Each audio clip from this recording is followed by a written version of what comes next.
સુરત શહેરની હવા સતત અશુદ્ધ થઈ રહી છે। શહેરનો એક્યુઆઈ 337ની આસપાસ નોંધાયો છે। છેલ્લા 5 દિવસથી શહેરની હવા બગડી છે। લોકોને આંખમાં બળતરા થઈ રહી છે, શ્વાસ લેવામાં તકલીફ થઈ રહી છે। લિંબાયત પાંડેસરામાં હવા સૌથી વધુ પ્રદૂષિત બની છે।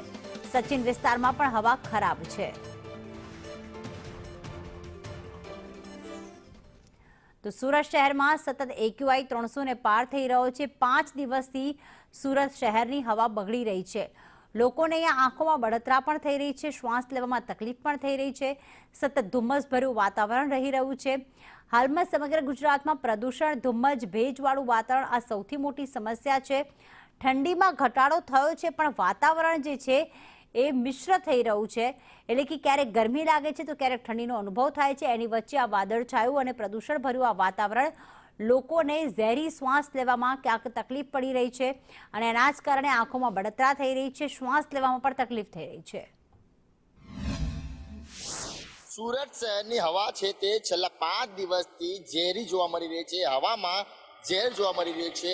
એક્યુઆઈ છે તે પણ 300 350 ની આસપાસ રહી રહ્યો છે અને આ એક્યુઆઈ દર્શાવે છે કે આ એક્યુઆઈ પુઅર છે।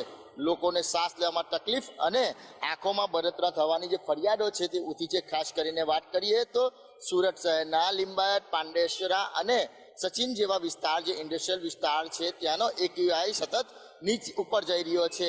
350 ની આસપાસ એક્યુઆઈ છે તે દર્શાવે છે કે આ જે એકદમ પુઅરમાં પુઅર એક્યુઆઈ છે, લોકોને બીમાર પડી શકે તેવો એ પ્રકારનો જે આબોહવા જોવા મળી રહી છે। દિલ્હીમાં જે પ્રમાણે પ્રદૂષણનો વધારો સતત થઈ રહ્યો છે, સાથે જ વાત કરીએ તો હવે સુરતની પણ આબોહવા છે તે દિલ્હી જેવી થઈ રહી છે।